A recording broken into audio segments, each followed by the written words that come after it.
Hey, this is Seth with In Demand Career. I show people how to get life-changing jobs in digital marketing with no previous experience or education. And that includes my very special guest today, Josh, who was working in some kind of tax assessment job in the state of Alaska, going door to door, assessing homes for their tax liabilities, when he found my course many years ago. He took the training, got an entry-level SEO job making about $44,000 a year, and since then has leveled up to $55,000 a year, $65,000 a year. Now is making $85,000 a year working fully remote. He really loves what he does. He has flexibility. I'm very excited to share his story with you. Thanks for being here, Josh. Hey, thanks, Seth. Happy to see you again. Yeah, it's great to see you again. If you guys look, I put the link below this video to our previous interview. And as you know, I really enjoy catching up with students and seeing how they're progressing in their careers. Yeah, man, you've come a long way. Why don't you tell people a little bit about your current job that you have right now? Yeah, it's pretty fast paced. Like I didn't think I'd go back to an agency after the first one, but as I see it, you kind of get that corporate job to or in-house to kind of like, for that slow pace, maybe get more depth in things. Kind of learned how that was wrong or is incorrect or was correct, and then really join back into an agency to like upskill fast. And I found a good agency that I really like being in. Like the work is fulfilling and there's a lot of growth and very fast paced, but I've gotten into it in a way that actually feels satisfying. That's good to hear. And can you tell people just a little bit, because people watching may not be as familiar with the industry as we are. Like, what is your job? You're working in SEO as opposed to PPC. So, kind of like, what are you doing? What is your job?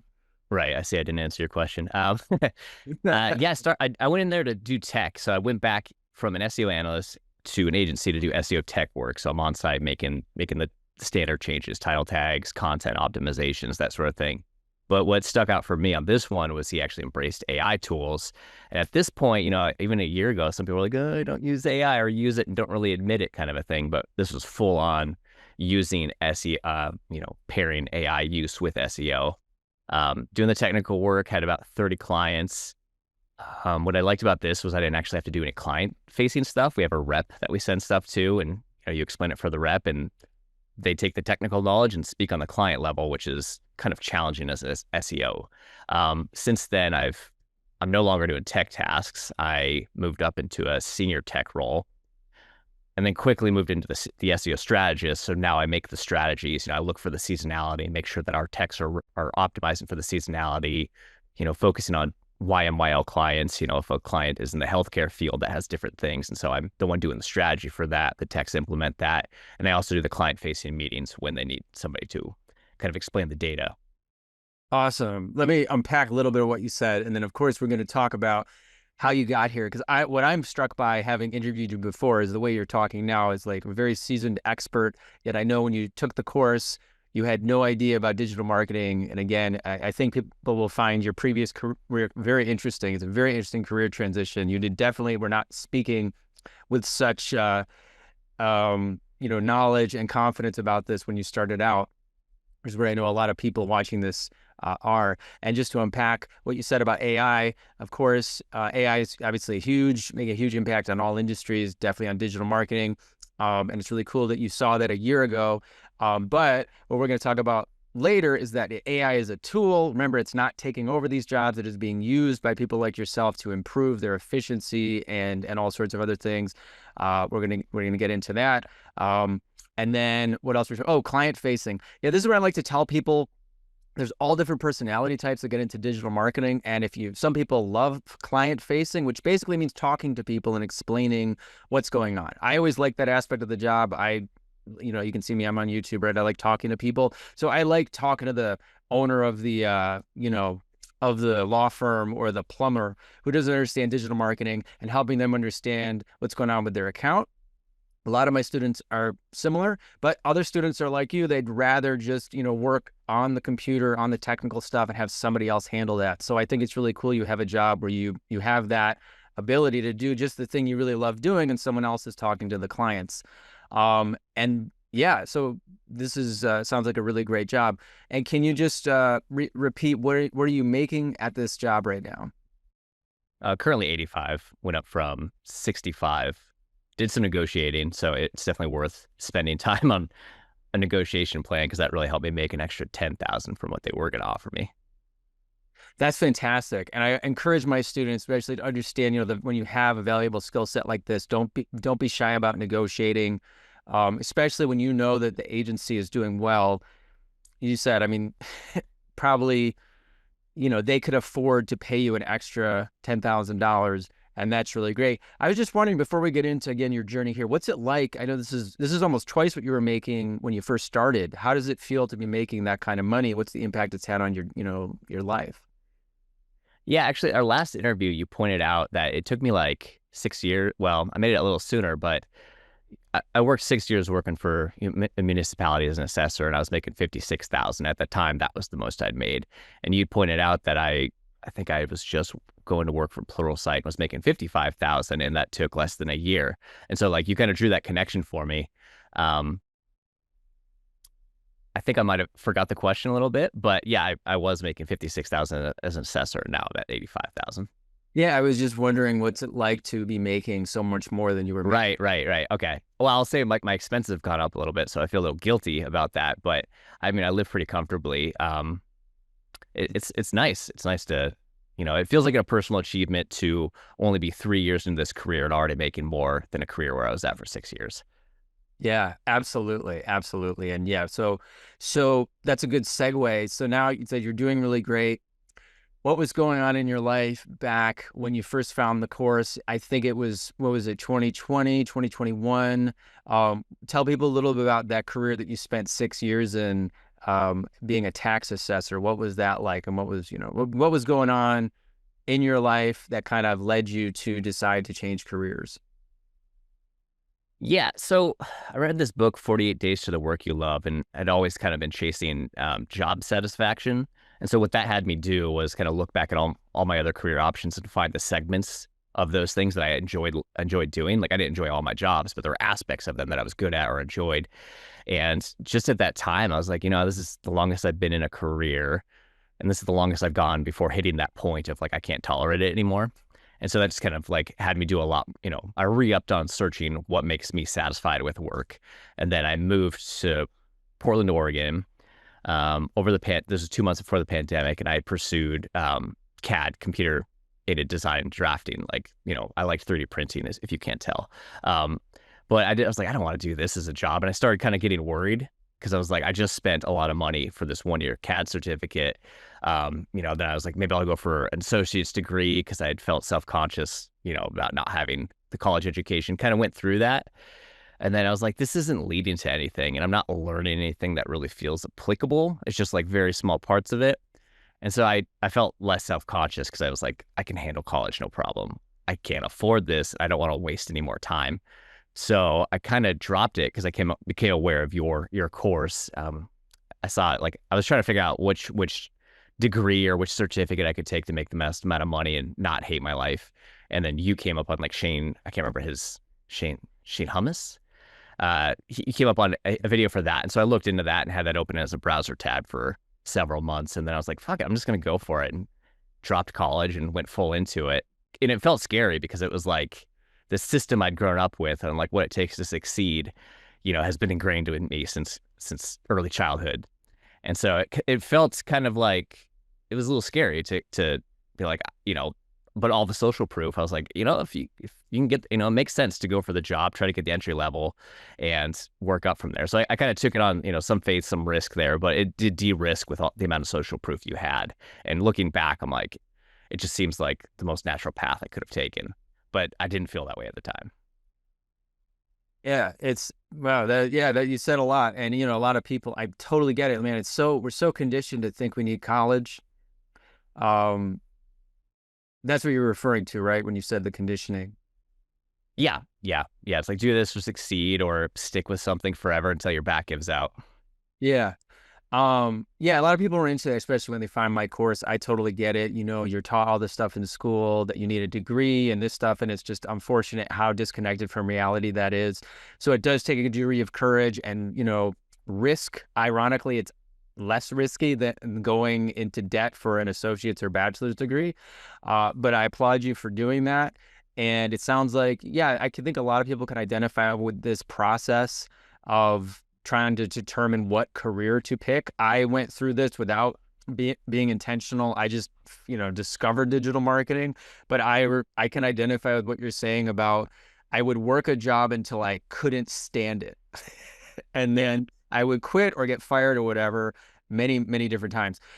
Just for context briefly, because if you want to know more about what he was doing beforehand, there's also, as I said, the previous interview, but you were up in Alaska, right? And you were doing tax assessments. So what were you doing exactly? You're like going to people's homes and looking at their houses or something? Yeah, I mean, I started that job because I quit another job where I couldn't stand it anymore. And I was like, I need to get a job. So it was like entry level doing data entry, and learned quite a bit about, because they created a role that I basically fit into. And I, went to all the city parties, met all the council members and things like that. And they had me in mind for that position. So I got that job.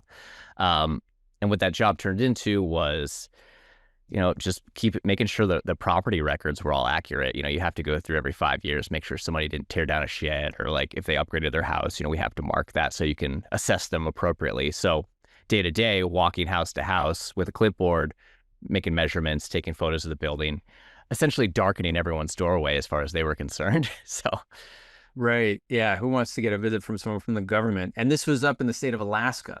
Is that yeah, is that where you grew up, or what were you doing in Alaska? it was Sitka, Alaska. Yeah, I grew up there, and it was just for the municipality of Sitka. Got it.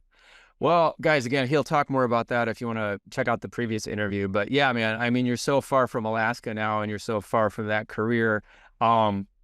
So let's just pick up. So if you watch the previous interview or last time we spoke, again, you had that entry level job. I think you were making, said 44K. You're really excited. You were enjoying it. And I know you transitioned. I can't remember if we talked after you moved to Pluralsight, which Pluralsight, guys, is a big, it's a online education platform, right?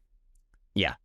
Um, I knew about it, so I thought it was pretty cool that he got a job there. So why don't you just, I guess, start with the first job you got and then kind of explain the transition of going again from entry-level job, very little experience other than what you had from the course, to then leveling up to these higher salaries in these different positions. Yeah, I would say, I can't remember how long I was looking for a job. I started looking for a job before I finished your course, and had gone on, it's not Catch a Fire. I don't remember what the platform was, where you can basically do SEO work. And at the time I was also reaching out to just people I knew in my own network to kind of do free work for.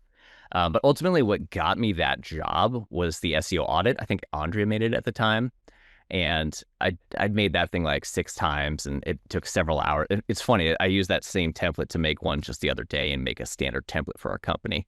But updated. But yeah, I did that, spent like 2 hours making this 15-minute video, trying to make it precisely 15 minutes uncut.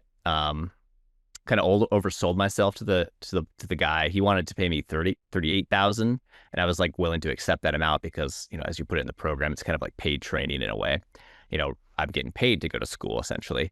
And so did that, kind of overshot the mark. They thought I was far more capable than I was. So if you do the SEO audits and you submit those and you get those looked at, there's a good chance you're going to get the job, I think. But it was really just like a grinder agency. You go in there, get like 60 clients, 70 clients, which is ridiculous to me right now. But you just constantly working through doing the work. And I did that for about 5 months, and I think I'd planned to go for at least 6 months to a year to leverage up. But I'd started applying and found Pluralsight since then. Is that what the question was? You're asking me to walk through that timeline? Yeah, you're doing great. It's you kind of went back to the initial job, and you said, like, that is a lot of times, guys, and I do tell you whether you're in the course or not. Yeah, that first job, again, this is not your dream job. It doesn't have to be your dream job. This is your first job. It's getting your foot in the door, getting that experience. And then some of these agencies, if they don't pay you, I say that my entry-level students can make anywhere from like 38K to 60K on their first job, but it doesn't matter because that first job is just for you to get that experience, put it on your LinkedIn, get your hands on tons of client accounts. Even if you get overloaded, like it sounds like you were with 60 accounts, that's way too many. It's not, obviously, I tell my students, don't stay at an agency like that for 2 years. Do it what you did, Josh. Stay there for 6 months, get the experience, get stressed out. It's good stress. You're learning, you're growing. but then start looking for the next position. So yeah, what I wanted to know is, yeah, so how did you go from that first agency to the Pluralsight job, and what was it like working there? Yeah, yeah. Definitely skilled up quite a bit. Learned a lot from the previous agency was enough. It familiarized me with the tools. And basically it also gave me kind of the bare minimum of what to do, to get changes, because before that I'd gotten changes and growth, but it was nice to have that through another company.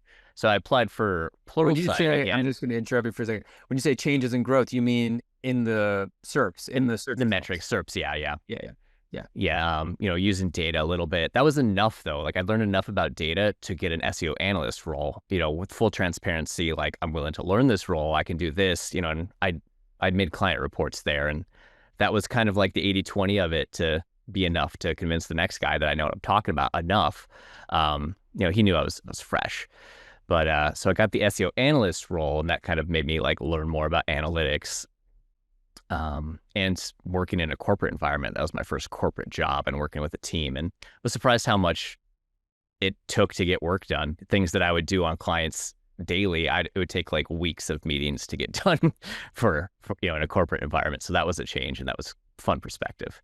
That's really, I'm going to just cut you out. So you're talking about Pluralsight was more corporate.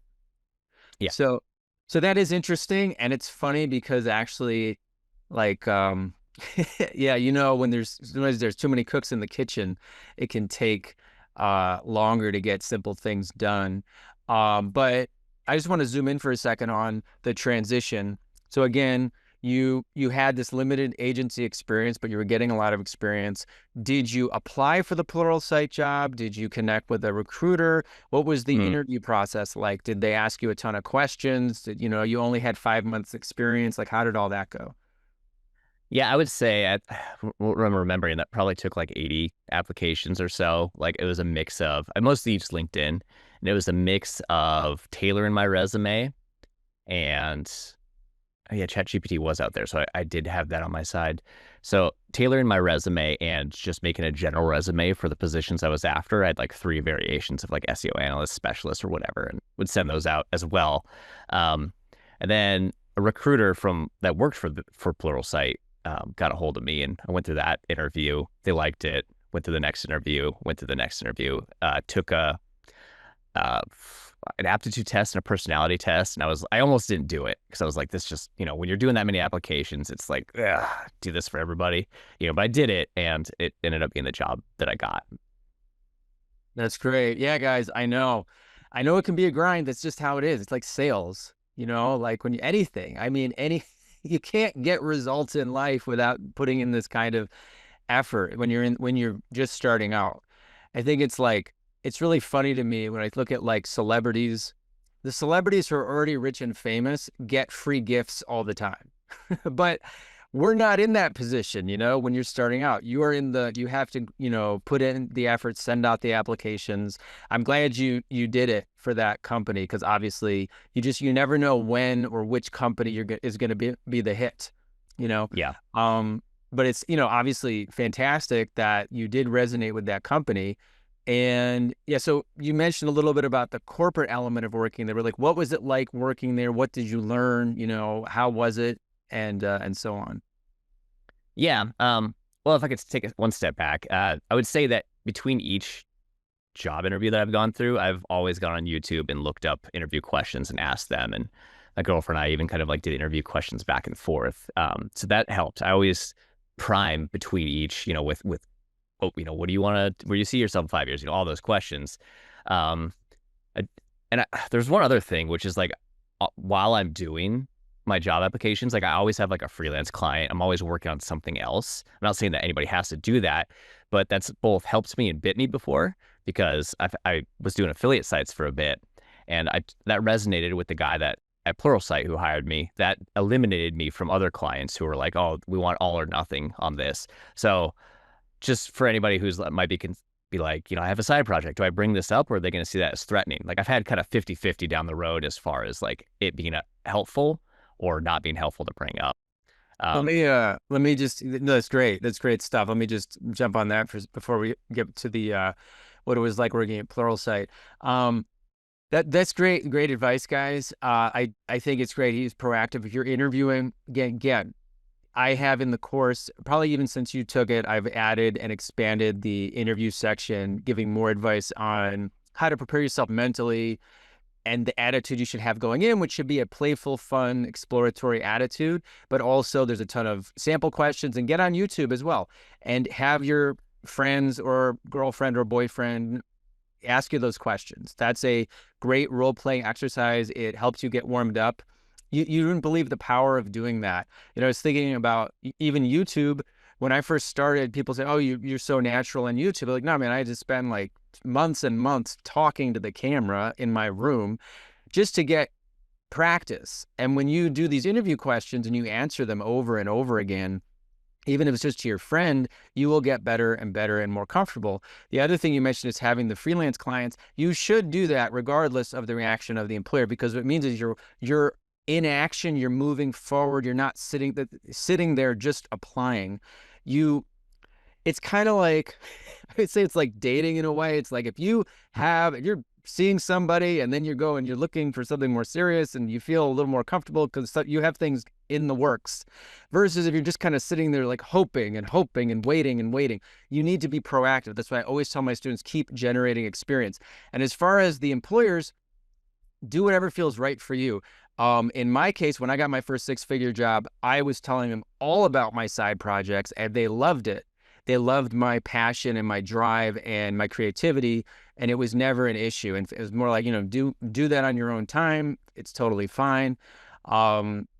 Definitely, yeah, definitely. And if somebody's turned off by that, it's good to know that in the job interview, because Yeah. you don't want to, you're still an employee, guys. So you work very hard, and even if you put in 110% and you spend extra time at the agency, you don't want an agency that's going to try to micromanage your life and tell you that you can't have freelance clients, unless if it's your first agency job and you're doing it for 3 months or 6 months. Then I think that's okay. You can put up with that. But yeah, you definitely very, very good advice about knowing your value and knowing where you stand. So back to you. Let's get back to Pluralsight. And again, what was it like working there?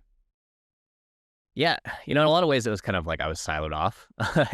Like when I started there, they had gone through like a set of layoffs, and so a lot of the mood was definitely kind of dour. And I'm like, I'm walking to a client, a place that's like lost a bunch of people. So that was kind of the mood. And it was a lot of the departments were siloed and that sort of thing. And that's kind of where I learned from some people that I worked with, kind of like to get things done. You make meetings with people and you kind of get these things done. Sometimes you got to do what you got to do to get your needle moving. So I worked with Adobe Analytics, spent a lot of time learning dashboards, learning about data audiences. Like if I'm presenting to the CEO, that's going to be different than presenting to like my direct report, just because the knowledge level's different. And it's also important for me to figure out if they're skeptical towards the data or if they embrace data. So there was a lot of nuance to learn there. I couldn't just show them numbers. I had to tell a story with the data, which is, I think, something that SEOs struggle with in general. I still struggle with that. You meet a different client, figure out exactly what they care about, because they don't necessarily care about the numbers. It's like I have to figure out what they care about and show how the data is contributing towards the thing that they care about. So I think that's just kind of a persistent thing. And I would say no experience or things are lost. At the time, I felt like I wasn't upskilling as much because I was just kind of doing this data analytics thing. And I was like, I'm not learning SEO. I'm not getting to do SEO and stretch my legs. I did to an extent, with content teams and things like that, but there was kind of a lot that I was learning at the time. But in some ways, it didn't feel like a great environment to grow with what I thought I should be. But looking back, it was valuable, very valuable experience. Yeah, I mean, it sounds to me, just what you said, you learned a lot. Even, I mean, just being in a situation where you can self-educate, and the types of language you're using. All I can think about as we're talking, and we'll come back to this later, is that you didn't go to college, and how useless a college degree would be compared to that experience you're getting, where you're learning Adobe Analytics, you're having face-to-faces with the CEO or this person, and you're doing like real world communication and reporting on things in ways, and learning nuances and learning learning how to report in ways you would never get in a classroom. So it sounds like it was a valuable part of your growth. But I do understand how, again, if you're coming into an environment like that, a corporate environment where you have to kind of push for meetings, this doesn't sound like the optimal place. So how long did you stay there, and like how did you end up moving to the next position? Yeah, almost a full year exactly. Actually, I think it was a full year exactly. And during that time, like I was feeling like I think the motivation I've had behind all this is like I'm 39 now, and uh just didn't want to waste any time. I really felt like in a hurry to catch up to my career, which I think is kind of silly for some reason. But I think the continuous thread through me the whole time is that like it's not necessarily me that I'm trying to grow, it's my career that I'm trying to grow, and I need skills to do that. And so I kind of constantly have this thing going. I mean, sometimes I'll apply for jobs just to see if I can get them to keep my skills sharp. You know, I've done interviews with no desire to actually leave the company I'm at. I just feel like I have to stay. I don't know. It just feels like I got to sharpen my skills that way because I would like to be making 100,000 or more, and I still have that in my brain. You know, negotiating for 85,000. I was going to get offered 75,000. I found out, but I had a strategy for that. I'm like, this is how I'm growing my career, and you know, I kind of made them aware that like I'm growing my career, and I would love to stick it with you guys because I like here, but my career has got to continuously grow. You know, you balance that out with other life things, but so in the spirit of upskilling constantly, you know, having side projects the entire time, follow people on TikTok, follow people on LinkedIn, YouTube. I'm on LinkedIn quite a bit, reading, don't post as much, but there's one guy I was following on TikTok and he did lives and things like that. I'd pop in and, you know, kind of get my questions answered, and it really like plugged the knowledge holes. And then at some point he talked about hiring somebody in the future. And I was like, well, shit, why don't I apply? So I messaged him, he responded. I sent him a very disjointed portfolio. It was like 6 PDFs of various things, not well put together. Got the interview, talked with him, met, it was a good fit. For him, he was growing an agency. He'd been doing SEO for about 6 years, very small company, embraced AI. I made sure I followed up. I was like, because I tend to undersell myself. And so I reached back out and I was like, did something that felt kind of unnatural. I was like, I'm actually really good at this, you know, like, because I realized I undersold myself. I'm really good at this. I really want to work there. So I, you know, had to put that out there. And like 3 months go by and, you know, I follow up. He's like, "Oh shit, I'm glad you reached out again," you know, kind of a thing. And so he hired me for a decent salary. There weren't benefits. He just moved from doing hiring contractors to actually like onboarding. You know, there was no, like I said, no health benefits, but he was actually able to pay me on a salary. And then the company that I'm at now got absorbed by another company. And so it was a PPC agency, and you know, we're the SEO add-on. And I've just been growing since then. You know, that's the reason why I was able to move up into 85,000. I wouldn't have been able to do that as the tech. But to me, what stood out that was worth sticking with the company is I recognized that it was growing, and I recognized that when companies are going and they're, you know, new things are happening, the dust is going to settle. Where am I going to be when that dust settles? So I've intentionally positioning myself to grow in the company. And you know, I've hired career coaches to get advice and that sort of thing. You know, it was worth $75 for half an hour to get the advice that I got and to keep moving forward. Well, yeah, man. That's great. Let me just unpack what you said a minute, because I was a little confused, and but you know, you got the right energy, obviously. I mean, this is the kind of energy that agency runners here. Obviously, always thinking, always growing, always looking to expand. But just so I'm clear, you found a guy on TikTok who you were following, sounds like must have had a decent following, connected with him directly, submitted a portfolio, and then he hired you for his agency. Did he have an agency, or was he like, yeah, like, He's the owner, the agency, and it's funny. he's He his got own? moved because of his TikTok following. He got moved into an executive position for generating leads because he does have a pretty successful TikTok. Okay, and then that agency got absorbed by another company. Yep. Okay, yeah, that sounds great, man. It sounds like they're growing. And that you like you said, you're in a very good position. But guys, if you're watching this is the type of attitude you want to have, and whatever motivates you. I mean, I understand too. I know when you got into this field, you were in your 30s, which from my perspective isn't that old, but from other people's perspective in their 20s or Yeah. in their late 40s.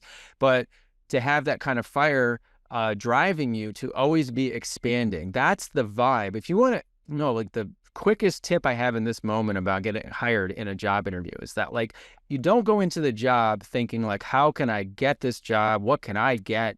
I need a job, all those types of thinking. If you're thinking in terms of like, I want to upskill, I want to level up, what can I contribute? And you have that hungry growth mentality that people can tell. Like just talking to you now, I can see your genuine passion and energy for this. And I'm sure you brought that into this interview. And I'm confident you will be over six figures very, very soon. For everybody has their own time frame for that. And you're well on your way. Yeah. So, I think it's great. I'm proud of you. I think you've come a long way. And yeah, man. I mean, it sounds like it's you're in a really good position.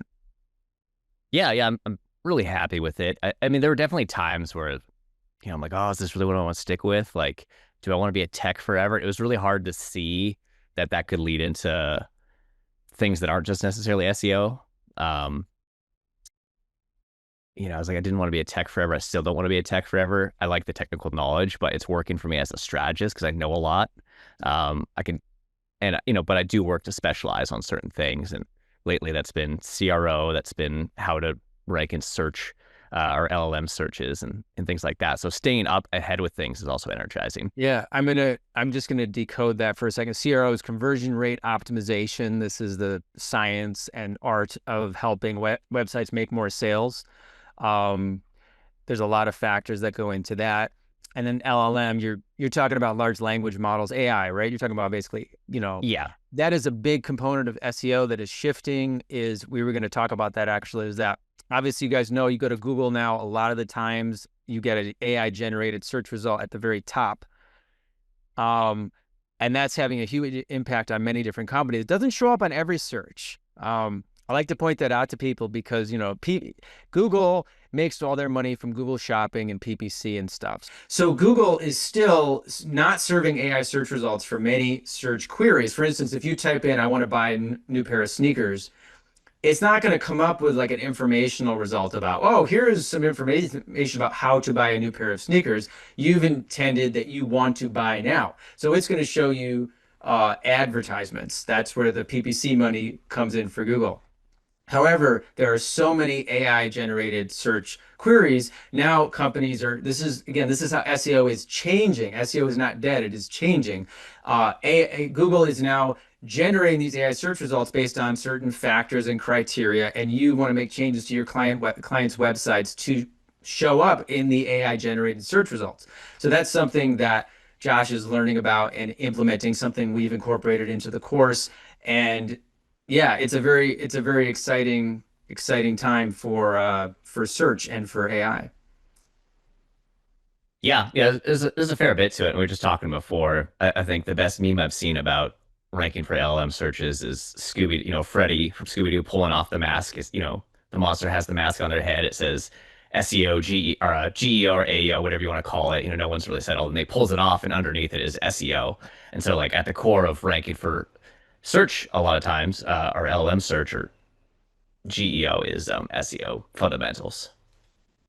Yeah, and so LLM, GEO is like AI generated search results. The AI results at the top of those Google searches. People are like, oh, people are scrambling about that, but Google is generating those search results based on SEO fundamentals. That's what he's kind of saying. Is like, and that's why in the course you still need to learn the SEO fundamentals. That's why if you look at my walkthrough videos, when I take you through those job postings, dozens every month, there's thousands of them, and I just show you a few dozen, you're still going to see the primary skill sets and requirements on these job postings for SEO and PPC are digital marketing skill sets. Things like being able to do on-site optimization, off-site optimization, optimizing title tags and H1 tags, whatever it is. Those are the primary skill sets. The AI is not replacing that. You can't just go into Grok and say, make me an SEO magician right now. It's not going to do it for you. There's so much more to it. And, I get a little bit evangelical about that, but it's encouraging to hear you say that, Josh, for anyone watching to know that, yes, knowing the fundamentals and the SEO site audit is still very powerful when you're applying for jobs. Especially for sales, because you have to show the client something that's going to make them want to go with you. And the SEO audit, if it's speaking their language, that's a really powerful sales tool. Same for an agency owner. They want to know that you can communicate on a human level. So, Well, listen, Josh, as I said, I think it's really great how far you've come and how much you're enjoying your career. Um, I was curious just about you have kind of an interesting life story in general. You're from Alaska, now you're in Portland. It's really great. You have the remote flexibility of this career. And you mentioned, I think you said you had a girlfriend. I was just curious, like, how has this career path impacted like your relationships, like with your girlfriend, your family, anything like that? yeah, so when I was finishing the digital marketing course and trying college out and all that, she was finishing med school. And so hers job is really in person. So being able to work remotely, we've been able to we went to Missoula, Montana, so she could do a residency there, and then we're able to move back to Portland and move close to where she works, and it's really no issue for me. I think later on it would be really cool to get like a converted Sprinter van and have like Starlink hooked up and work from anywhere. So that's my dream overall, and why I'd like to make more money, to get that, have that kind of traveling nomad lifestyle, at least for parts of the year. So that's the goal, and that's how, it's kept the relationship going. I haven't had to make any sacrifices really. That's incredible. But if you were gonna be a full-time nomad, what would she do? Because it sounds like she's kind of, has a more traditional, obviously if she's a doctor.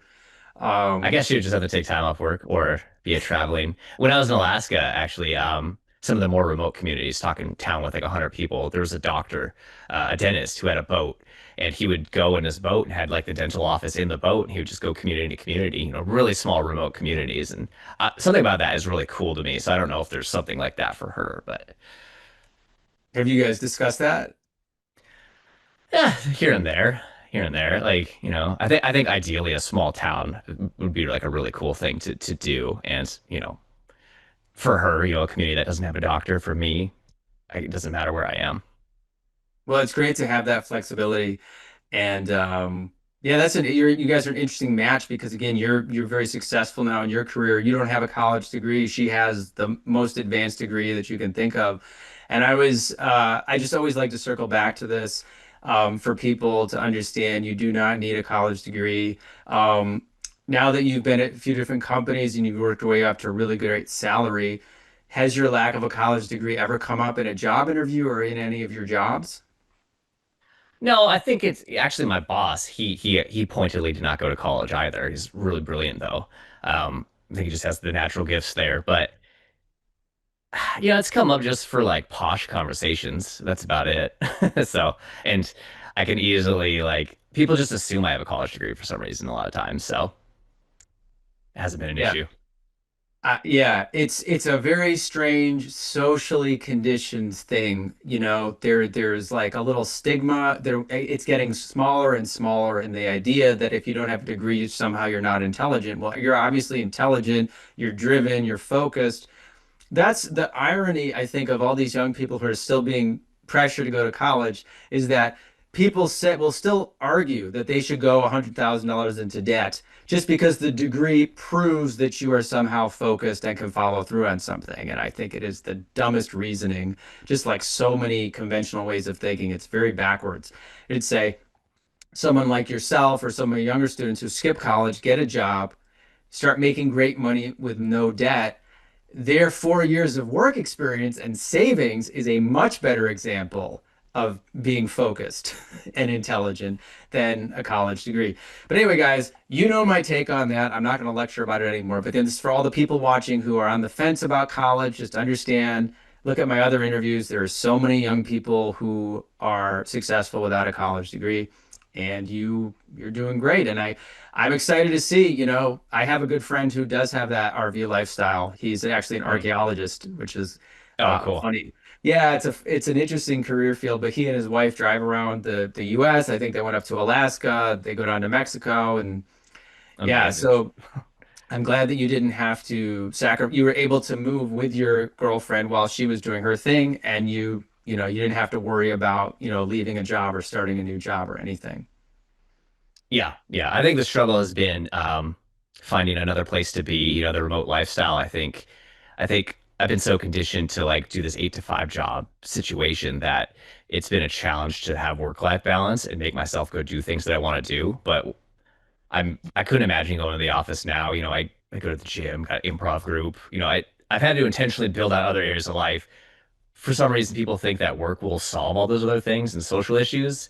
Really shouldn't find work as a social place. It's just, especially these days, for various reasons. But I think there's a little bit of adjusting to get used to the remote lifestyle and make it actually fulfilling. And we're not taught that, so I think that's an extra element to go out for yourself, for anyone's self to accomplish.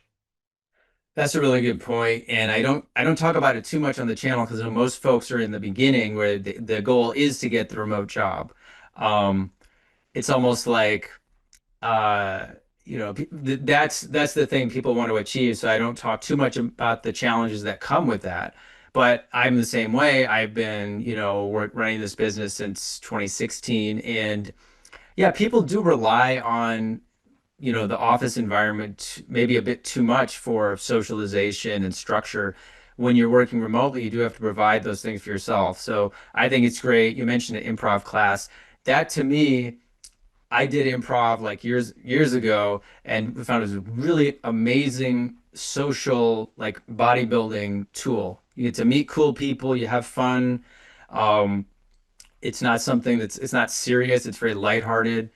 And yeah, how do you like doing improv? It's great for communication because I met with the CEO of the company now, and he says the biggest thing you could work on to go the direction you want is to improve communication, which also helps with client level communication because speaking as a tech to like a business owner, it's just there's too much of a mismatch, and communication is worth building. So, and for me, that was kind of a stark hit. It's like, oh, I got to work on communication too, but it's been rewarding and just another skill to work on. Well, how is it like in the improv class? I mean, this isn't something I thought we'd talk about, but I love improv and I think it's a great fun time. Maybe was it your first time doing it? This is again, improv is like comedy where you come up with little games and play them with people. It's very light. Yeah, no, I'm doing it again. I'd stopped. I made up to a 404 class, but yeah, you do games. They offer it as a service. They actually go to build teams together. So like new teams that have merged together, the people at these improv groups sometimes get hired to go to those corporations and help build the cohesiveness because you're just like getting comfortable being yourself in a completely different environment. And so like it's like you just get to be permission to be yourself, and the more comfortable you are with it, you can be those things in different environments, which I don't know, it really helps. I really get that social charge. You meet people, get to behave in a way that you definitely don't at work, because if you open up at work, you could actually, it can get pretty cutthroat at some jobs. And so it's not worth opening up totally, unfortunately. But you don't get that with improv. Yeah, yeah, I think it's great, and I always like to say, yeah, these socialization is like going to the gym. A lot of people don't do it. I learned this the hard way again when I wasn't at a job and was by myself. And improv, you're right. You get to let go, let loose. You're supposed to do it. In fact, what people struggle with, especially in a work environment, um, is like letting go, relaxing, and actually letting themselves be themselves. And when you do these improv games in the beginning, it's very difficult because we've been so socially conditioned to kind of hold back. Um, and yeah, I can tell too. I mean, you seem more at ease, and this is all improv is. That's what I think I used to suggest this in the course, and maybe I'll just suggest it now. Is like take an improv class if you feel like anxious talking to people, because job interview is improv, life is improv. Like your improvisation, meaning like you're making stuff up as you go. Nobody has a script, and I don't have a script right now. Maybe that's pretty obvious, but when you get into that job interview, the more you've practiced just talking and connecting with people, the more honest and open you can be with your employer, and that tends to inspire people to want to work with you. Yeah, there's I can't remember the full chart, but like intimacy is an important part of growing in a company. Like, it kind of sucks that sometimes it's like a minefield. You don't want to say too much, but also people aren't going to trust you if you're not opening up. And so just going, the other way of just bottling up neutral mask the entire time, that's not really going to help in a lot of situations. Yeah. I love that you said intimacy because that's a big passion of mine outside of digital marketing. And it doesn't mean you have to share about, your childhood type stuff or something really deep or, it's just it really is being open about like what's going on, even if it's like how, something happened in traffic this morning or just the ability to just be honest about what's going on is it is a whole skill set. And it's really worth investing time and energy in that, because ultimately you're working with other human beings and they want to feel like you said, like they can trust you or that they know you just a little bit. Um, Yeah, I yeah, agree. yeah. And I love talking about this, honestly. So I'm I glad know you we were brought it winding up. down. I didn't mean to tangent so hard, but it's easy to talk about. I think it's great. I've been doing these interviews and I'm glad we went on to a slightly different topic and this video may be a bit longer because I know people watch the interviews over and over because they're looking for that social proof, which is great. They want to hear this person got a job, that person got a job. But I'm, I like to deepen the conversation a little bit. And when it comes to again, you can learn the skill sets, but ultimately you have to communicate it to other people. Um, and you have to do a job interview if you want to get hired for a job. And communication is a huge part of that. And some of my students have a natural ability, but most of us, including myself, done terrible job interviews. I had to practice it. Um, Definitely a skill. Yeah, I mean, not all of them are going to be perfect. It's just trying to raise the bottom line of like, the ones that don't do really well, and also raise the ceiling as well for the ability to give an interview. So yeah. And the more you do improv and the more stuff you get comfortable not being perfect. You get yeah, comfortable because we all have that inner critic in our head that will. The problem is if you're not socializing regularly, the inner critic becomes so dominating that you can't say anything. And then, yeah, yeah, or recovering from something that was like a Freudian slip or came out a wrong way, like being able to recover from that's really important. I think one of the most valuable things from the first class I took was driving home and be like, oh God, I'm in my head. I drive back. I'm like, oh, and then I communicate that to the group I'm with. They're like, I was thinking about that too, but for me, and so it's like it's validating to feel that to see everyone else is human too. I mean, not that, I don't know. It's just we all put on so many masks that yeah. it's easy to see that that's the only way to behave. So This, what you just pointed out is really important, and we're going to wind it down. But for anyone who's still watching this is what you have to understand about job interviews, and even in the course, you're just dealing with this self-critic, this inner critic. Everybody has it, even the biggest multi-billionaire person. The only difference is that the successful people learn how to handle it and how to be patient with themselves. And so what he's talking about is that you go into a job interview, people get super nervous the first time because you're just afraid to make a mistake. And then that thing in your head is going to go, oh, you shouldn't have said that, or you shouldn't have said that. The more you actually go out and talk to the employers, and then you have those conversations, and even if you do say something that you think, oh, I said something wrong, and you start to spiral in your head, the more experiences you have like that, or like Josh said, you tell a group of people, everyone's having that experience. The faster you can recover from that, the more success you're going to have. I run into that when I'm doing these interviews all the time. Oh, I shouldn't have said that. yeah. But you keep going forward, and it allows you to be more free in your self expression. Everybody's dealing with these problems, these situations. And I'll tell you something else, guys. 99% of the time, I've had students tell me like, "Oh, I made a mistake or I bombed an interview." And I think you don't know that. Mm. You may think you said something stupid. The other people don't think that at all. You are criticizing yourself way more than they are. I mean, that's often the case. And then people get hired and be like, "Oh, I can't believe I got hired." It's like, "No, man, because you had this whole conversation in your own head that wasn't even real, that you thought was real." The more time Yeah, you I think. spend, yeah, go Oh, go ahead. ahead. No, no, no, you go ahead. I think a lot of the interviews like that I've gotten, like kind of we were talking about this, but they've been kind of irremarkable for the most part that I have, and like I go the extra length almost because of chance, and but there's nothing remarkable about the interview, so there's not gonna, at least for me, there hasn't been like a storytelling moment of an interview, like for my current job, yes, but a lot of interviews, like it's I've done so many of them, and there's no reason that it would have stood out other than I have to actively go back and see what I said during that interview to kind of move it going forward. So I don't know, there's just no magic feeling interview per se.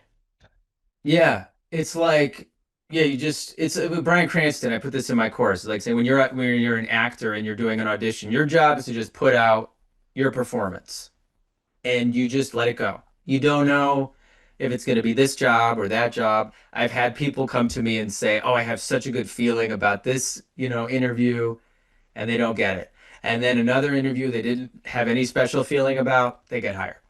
So there's a lot to this human element, and I hope, guys, if you're still watching this, leave a comment below. Let us know if you appreciate this. I kind of do I like talking about, again, the human element of this career. Um, and anyway, Josh, I appreciate you sharing your story with us, these insights, and, I think it's very inspiring how far you've come in such a short amount of time. I know we've talked for a while, but is there anything you'd like to say to anybody watching before we finish up the interview? I'd say don't be afraid to reach out to anybody. Like do research, cover the basics. But I find that a lot of like these days, I reach out to people on LinkedIn, experts all the time, and they're willing to talk to me as long as they can tell I've done some of the footwork. If I'm just asking them a question and it's obvious I've done none of the research, I'm not going to get a response. Same, like I get the same thing. I'm like, it doesn't sound like you have done any research. You just want me to do it for you. So I would say feel free to reach out to people, do some research, make an insightful question. Yeah, that's good advice, guys. I have that, even in the Facebook group, I tell people when you're posting a question, this is a good habit to get into. Don't just go like, some people will be like, here's an assignment I got. What should I do? Or what is SEO? If somebody writes to you like that and it's obvious they have put no thought or effort into the question, me, Josh, we're not going to respond. But if you put some effort in and uh, shown that you're trying, then people will totally respond to you. And on that note, is it okay if people reach out to you on LinkedIn after, seeing this interview? Yeah, I don't mind. I've had people that have wanted to set up just to get a lay of the land and talk about SEO, and I'm fine with that too. So Oh, you've talked with people like directly or just we've had like Zoom meetings, and again, like as long as it sounds like they're excited about it and aren't just asking me to do their homework, I'm happy to respond. That's such a good point. It's very generous of you too. I usually, you're welcome also to just message people. And again, my students, remember, they're not getting paid for this or anything. They just share their stories and their time because they like to give back. So if you do approach, my students, Josh, or anybody, again, just use proper grammar, be respectful, and again, show like the difference specifically is if you're just like, hey, Josh, how do I get a job in digital marketing? No. You know, hey Josh, I'm researching this. It's so cool. I'm done ABC. I'm really interested in what you said about this. Can you tell me a little more about this? You see the difference in the feeling. Um, and people, and again, not even beyond me and Josh and the guys who have millions of followers, they will respond as well. Again, when they can feel that you have put the effort into, the question and that you're taking action and you're looking for just sort of assistance or encouragement rather than for them to do all this work for you. Um, yeah, so that's really good advice. So yeah, man.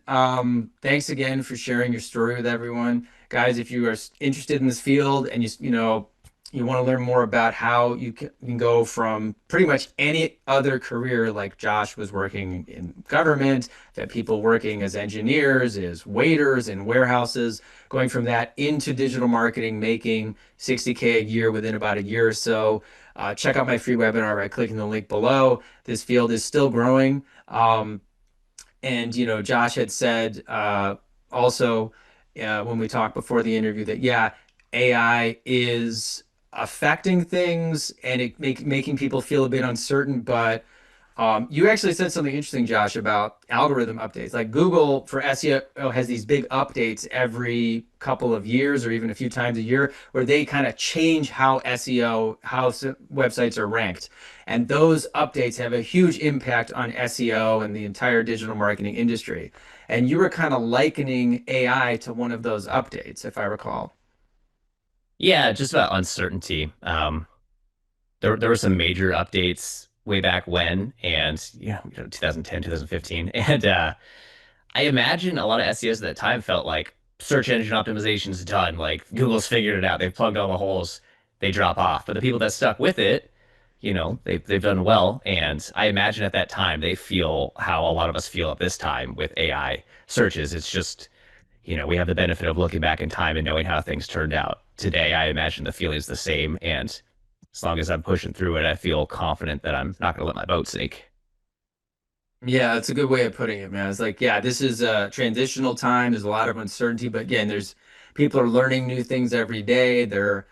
Um, yeah, I mean, it was even, I started early enough back in 2010 when I think it was the Panda update and like it changed everything. And then there was this thing called the Penguin update, and there's now it's the EEAT or whatever update. And you can really look at AI as just one of those updates and just for SEO. And then similar to, PPC and all the other aspects of digital marketing, things are always changing. AI is a tool, and you just want to keep your head, like try to keep yourself centered in the midst of every, people being uncertain because there are still so many opportunities in this field.